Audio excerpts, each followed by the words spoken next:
Welcome to the Hoard's Dairyman podcast, your source for trusted, science-based information you can use on your dairy. The host for today's show is the managing editor at Hoard's Dairyman, Kylene Anderson.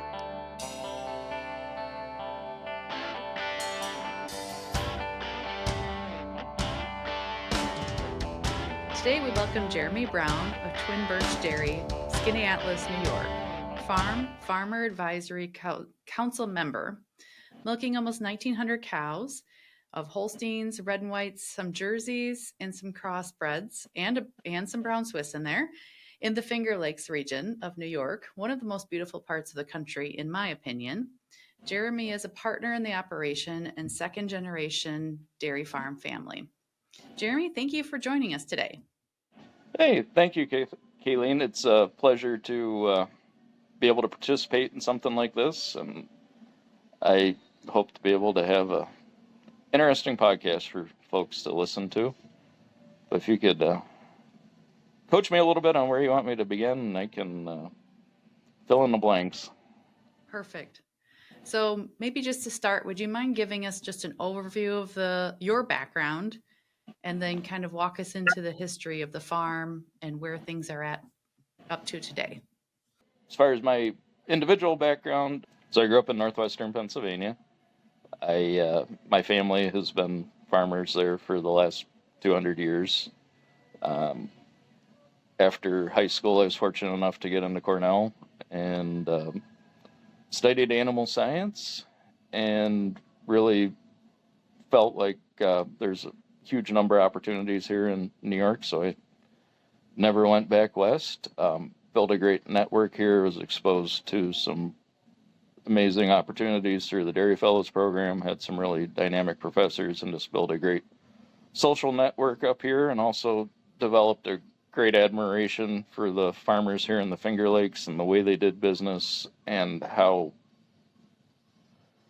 there's a constant quest for excellence and making things look nice and taking care of your cows and the environment and your employees and all these things. And there's really just great opportunities for people that were ambitious and willing to, kind of break the norm of you were born on a farm and you farm on that farm. And, it's my opportunity to kind of reinvent my whole family in the dairy business.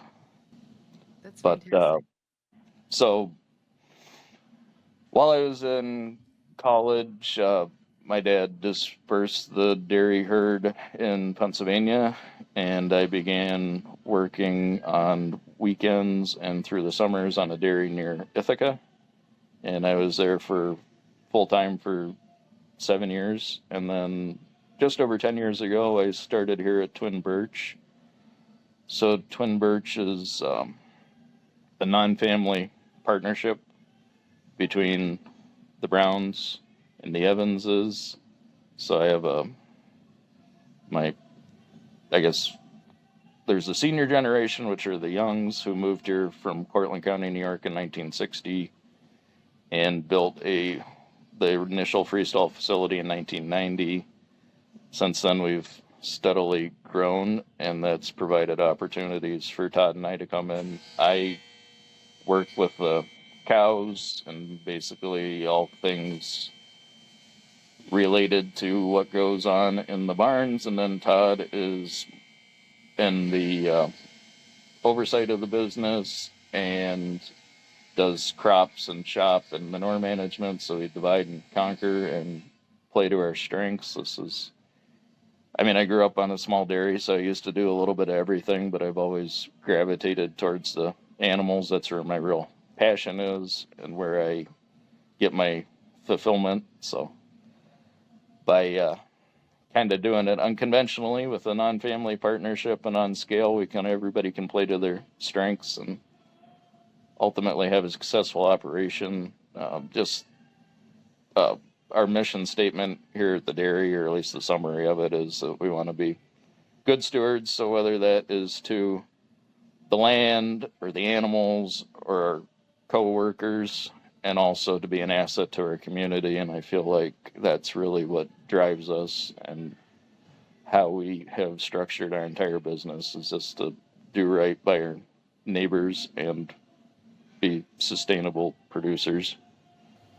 That's excellent. Let's talk about, you said your primary role in the operation is herd health, or everything with the cows. So can you talk us through your employee structure and how kind of you divide up the responsibilities, and what have you found that works, and maybe things that you've tried and adjusted? Oh boy. So part of our philosophy here at the farm is we try and do as much as we can in-house. We're trimming feet and preg-checking cows and doing all those things with our own labor. So I have a pretty big crew here. There's 17 of us that work in the barns for about 1,900 cows. So have enough bodies, and it makes it nice as far as quality of life, because it's have a little more flexibility with weekends and shifts and everything. So I end up being at the top of the depth chart here, and I have a lot of great middle managers. I have a guy that's been here since 2000 that handles the day-to-day execution of the repro programs, does a lot of the breeding. I have another manager that kind of leads the herdsman crew, so he and I work back and forth. We set a plan for the day, and he's the one that's making all the calls and moving the pieces around to make it come together as far as that. And have two guys that work with the young stock, and a guy that concentrates on hoof trimming, but we're basically all cross-trained and can hop in anywhere. And I end up being the face of the dairy, but at the same time, I'm not in a position where I have to be here all day, every day, completing tasks, where we're able to have a great team there. And then the other thing that has changed as we've expanded is I actually have some middle management in the parlor now. So I have a guy that's quite charismatic and is really taking initiative there. So he's the one that takes care of the milker schedules and making sure that things come together every day. And I can work back and forth with him and coach him a little bit as far as managing people, but that's entirely off my plate. So it allows me to float around a little bit more, observe things. I still take care of the fresh cows. That's something that I've always loved. So I work the fresh pen every day that I'm here, and then I'm filling in for people, but also I'm the one that's working with the vet and the nutritionist and the salesman and keeping inventories and making sure that everybody's marching in the same direction every day. So there's days where it feels like I don't do anything, but I guess I've enabled a lot of other people to accomplish a lot of things. So it's just been a paradigm shift from, basically growing up with my dad, and it was a one-man operation, and I was able to help him out, to now I'm managing a crew of people, and it's more putting guardrails up and keeping them between them and letting them try and fail and learn and coaching, rather than doing everything all the time. So as part of that kind of goes back to our mission, where we want to be an asset to our community. So it enables me to have opportunities where I've been able to participate in different programs through NMPF, and I'm also a board member for our milk marketing organization, Cougar Marketing, here in Auburn, New York. So get to use a different part of my brain and participate at stuff on the local and national level. Yeah, let's talk about that. Tell me about your role that you have with the farm program. So I am a charter member of the Farmer Advisory Council, which was formed back in 2018 as a way to get more farmer involvement in the farm program aspect of NMPF. I guess I'll expand on that a little bit, because it was something I had to learn as I was kind of navigating the territory down there. So there's NMPF and there's DMI, and a lot of people get confused because there is some overlap, but they're more like siblings rather than extensions of each other. So DMI is funded by dairy producers through the checkoff. They focus on being able to fund programs that stimulate milk consumption and research and things in that space versus NMPF exist through dues, through participating co-ops and processors, and it exists more in the space of lobbying and governance. So they do work back and forth. They're similar organizations, but they're not one and the same. So NMPF is through dues from NMPF members. DMI is through a deduct from the milk check from everybody that's shipping milk. To the best of my knowledge, you might need to fact check that one, but I think that's how that works. I know we've always had 15 cents to go out for state and federal promotions, so. That sounds correct from what I know. So can you tell us about how did you get involved? How did you start? And just tell us about your involvement with the program. Okay. So back in 2018, processors and co-ops that were participating in NMPF were solicited for nominations to sit on the Farmer Advisory Council, and I jumped right on the opportunity when I heard about it. I guess I was on a short list from Cayuga members, and I thought it would be a great opportunity to be able to voice my opinions and be heard on that stage after feeling like the early versions of farm animal care were crafted by people who did not have boots on the ground. So this was a response to that. And we were learning as we were going, like, this was like, all right, we're going to assemble these 15 people from all across the country, and we're going to figure out what to do with them. So it turned into a series of monthly Zoom meetings. Oh, the other fun thing in the middle of all that is there was the COVID-19 pandemic of 2020. So that really changed timelines on a huge number of things. But we were going to have, monthly call-in meetings and occasional in-person meetings. And then the whole world just shifted and had a lot of other things where resources went.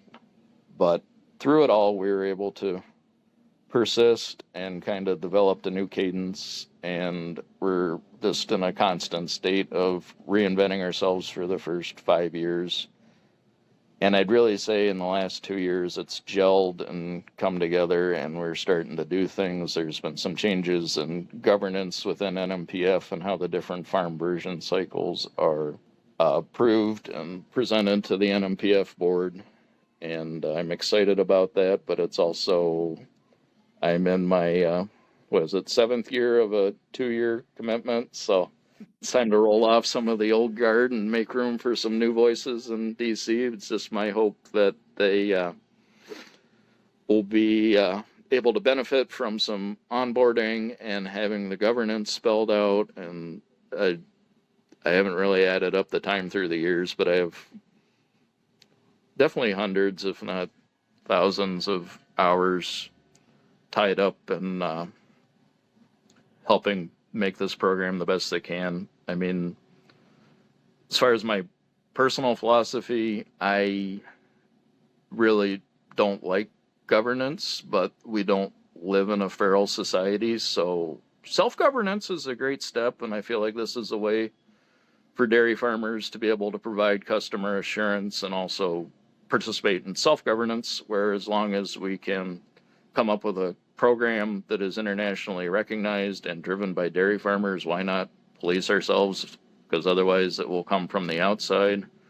This provides us with a uniform national voice, so we aren't picked apart by competing and conflicting programs that could be developed by producers, and milk doesn't always travel in a straight line.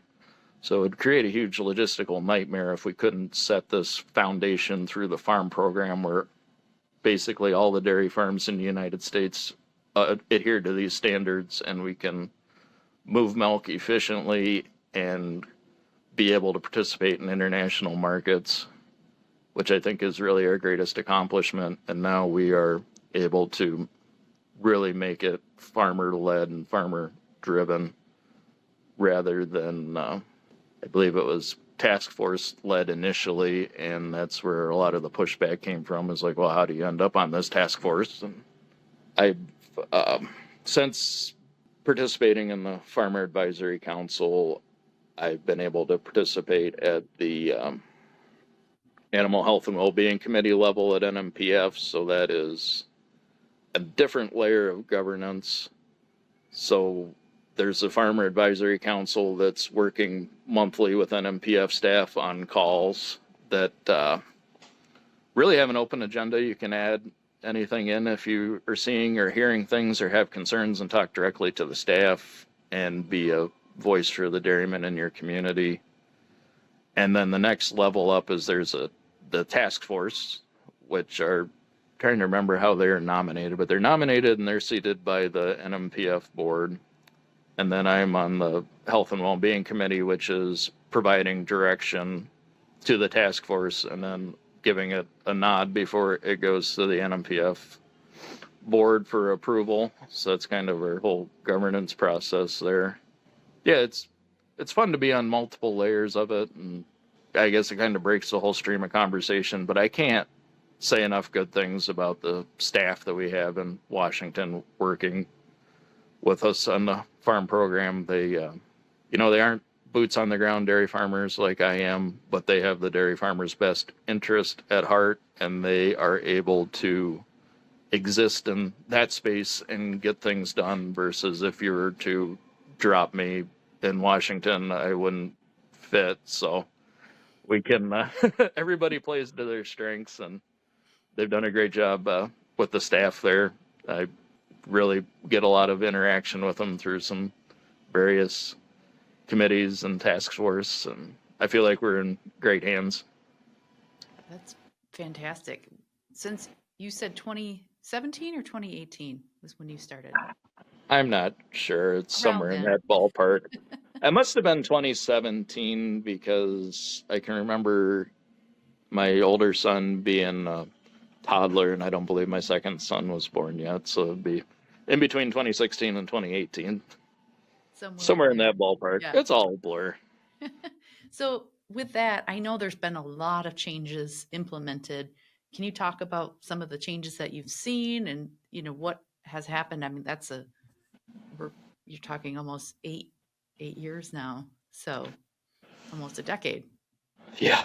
It's been a lot of great conversations through the years, and just reiterating and bringing things to the staff that they might not know because they are not out in the trenches, so to speak, every day. And to some of the pushback we hear, I will say the one thing that we're working on right now, and I think that it's going to happen with the new class of Farmer Advisory Council members, is how to get these farmers out to the general dairy community so they can interact with them, and if they have concerns, be more comfortable talking to a fellow farmer rather than sending an email or trying to find staff at they go to trade organizations and like their World Dairy Expo, AABP, events like that, but just a way to interface. So I think that the way the advisory council and task force and committees are structured is we try to be geographically spread out, and also be, make sure all voices are heard. There's various farm sizes, geographies that capture the full breadth and depth of the U.S. dairy industry. I feel like that's one of the unique things about my background, is that I've gone from 35 to 1,900 cows in the last 25 years. Not all on the same site. So I understand what it's like. Like, I lived my life around chores growing up, and I worked on a smaller freestall where there was less middle management, and now I'm, in a bigger freestall facility and have middle management and all these other things going on. But at the same time, I don't have the same concerns as a dairyman in a dry lot out on the West Coast, or people in the Midwest and Northeast. Or I feel like we're very similar here in the traditional dairy areas, but you get out into the Great Plains and the mountains and West Coast, and we're all dairy farmers. We have that in common, but everybody has their own insights and things that are hot button issues for them. So to be able to bring together the best of the best and be able to talk about these things and try to come up with solutions that are size, facility, and geographically neutral has really led to some interesting conversations through the years. But I feel like there's people out there that would align with really any style of production or area of the country. And it's just a matter of being able to get that in front of dairymen has been the challenge at this point. There's a great website. I don't know how often people go there, but there's tons of great resources on, I believe usually it's type in NMPF and farm and it brings it up. I forget what the actual URL is for it, but it's there. It has contacts information for everybody, and then a lot of great resources as you're going through the different version cycles and updates and fact sheets and resources that you can utilize to prepare for your evaluations. But it's really a great one-stop shop there. It's just kind of under-publicized, and it's one of those things where maybe every milk marketing organization is different, and I'm fortunate that we have a pretty small group, and I'm intimately involved with it, and I feel like that message has been relayed out, but there's still dairymen that don't know who to get a hold of, I guess, when they do have concerns. And I just hope that's something that can be improved in the future. But I forget where we started this conversation, but I feel like I took it an entirely different direction than. No, that was great. I guess we were talking about the path that you've seen kind of change over the years. So kind of on that vein, I mean, I have seen there's new additions, right? So the environmental steward evaluations, workforce development, that's all been within recent history. Can you kind of talk about some of the additions? Because I think a lot of people think about the animal care aspects. That's true. The animal care is really the big flagship program that everybody associates with FARM. But we're truly a consumer assurance program and a processor assurance program and a unified voice for dairy producers across the country. So we've gotten into some of these other spaces that are relevant to dairy farming that aren't necessarily animal care, but it's things that consumers and processors have questions about. And we're back to the self-governance, and it's a way that we can have a unified, consistent voice to address some of these concerns or questions or just curiosity things.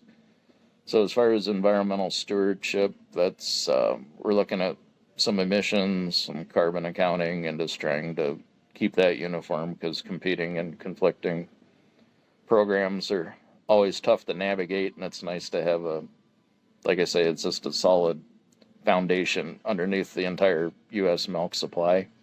Now, if there are organizations that ask for more than that, then that's an opportunity for your milk marketing organization to maybe capture a premium in the market. But we're looking to provide a good baseline with continuity, biggest thing. And then workforce development's the same thing, where every state has its own laws and there are federal laws and all these things go around. So it's very hard to say there's a national program, because we all have our own little caveats, but these are all things that are a good background and baseline and opportunities for farmers and industry people to provide feedback to NMPF staff as far as where they should devote their resources and direct their conversations as we work through this.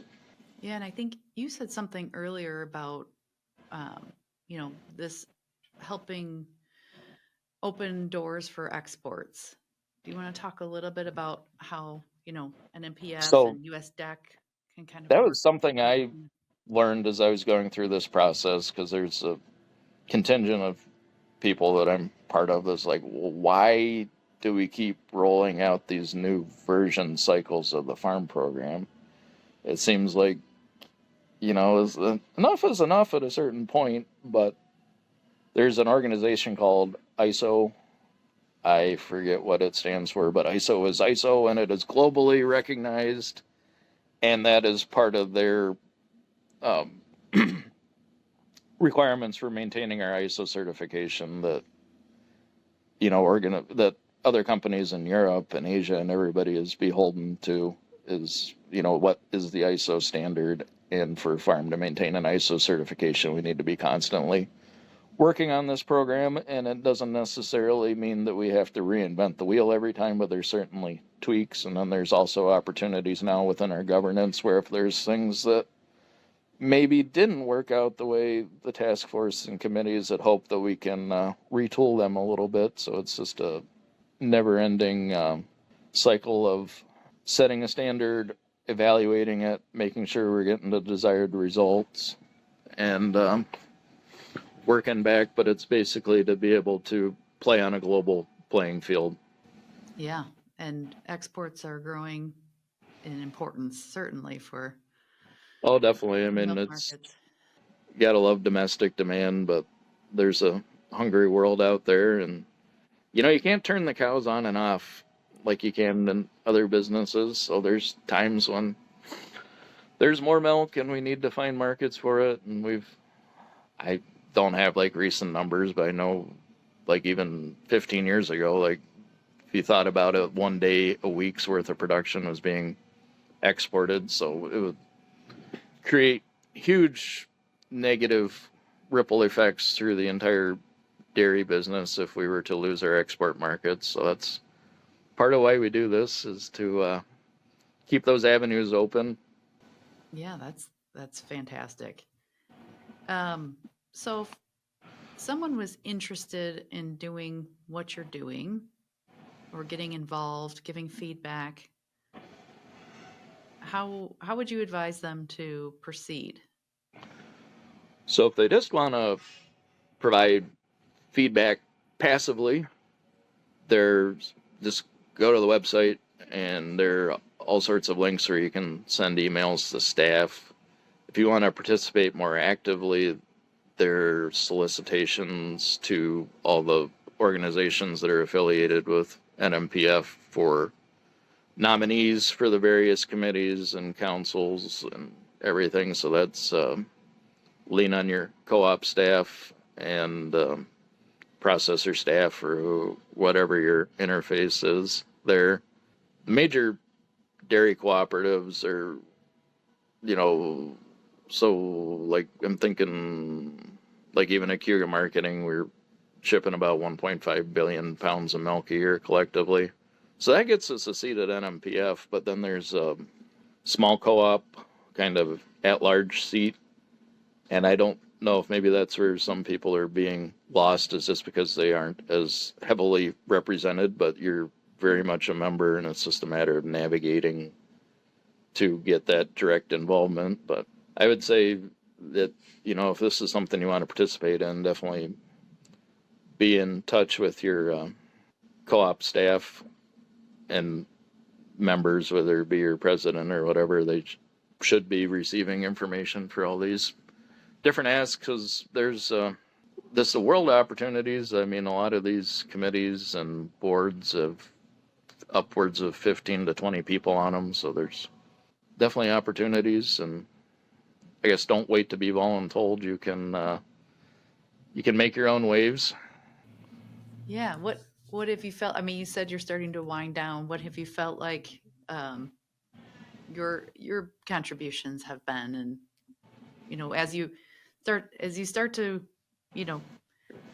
pass the torch, I don't know if you were officially passing the torch at some point yet, but as you do that, what do you feel like you've been able to give and receive from being on this?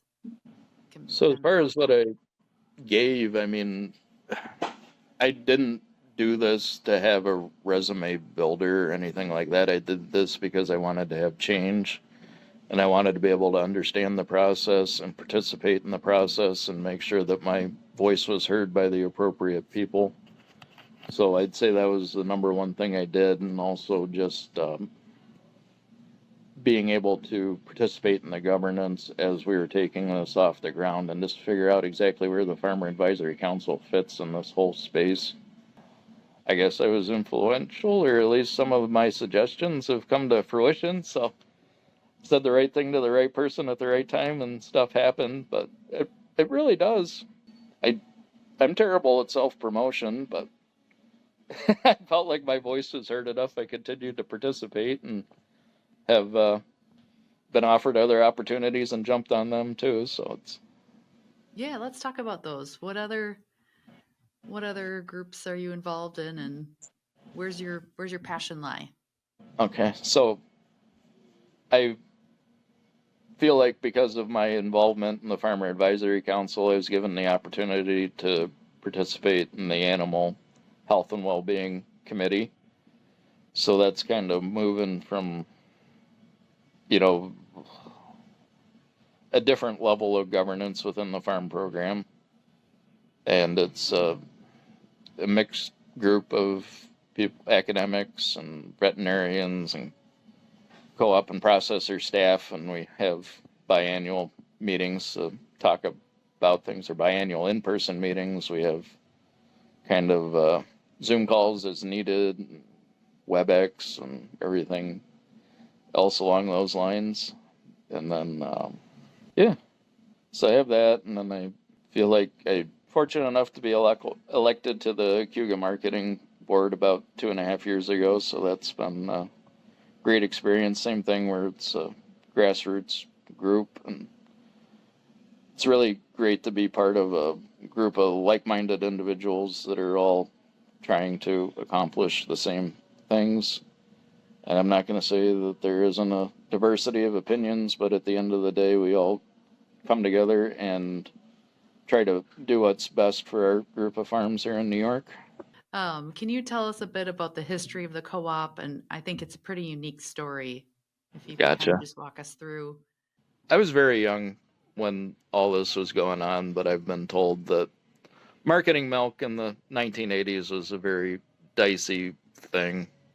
A lot of smaller processors, smaller co-ops, people would come and go and leave, and there basically ended up being a situation where there was a group of farms here in central New York that were shipping to a processor that went belly up, and basically they did not get paid. And they came together and was like, this is not sustainable. This is not tolerable. We need to take things in a different direction. So it's like, hey, like, I'm making a decent amount of milk here and have good quality, and I feel like this is something that's marketable, and came together and made a buying group came later, but kind of a collective organization is like, these are the things that we can accomplish, and became basically a collective bargaining force within Dairy Lee. And then as time went on, decided that we wanted to try and use our collective strength to purchase inputs, and started a buying group. There was a milk equipment dealer that was changing hands, and there's a person that had a huge amount of potential and know-how, but didn't have the financing to buy out the company. So we became partners in a dairy equipment company, and then just kind of became a group within a group. So we were members of Dairy Lee, but Keuga Marketing also was Keuga Marketing, and had this kind of open lunch meetings basically once a month. There was no formal board, there was no president, there was no nothing. But if you're Keuga Marketing, you had access to all these different programs that were the members had helped to develop and administer all the time. And then about the time I got done in college, which was 2008, we hired a CEO, and he started taking all these things on. And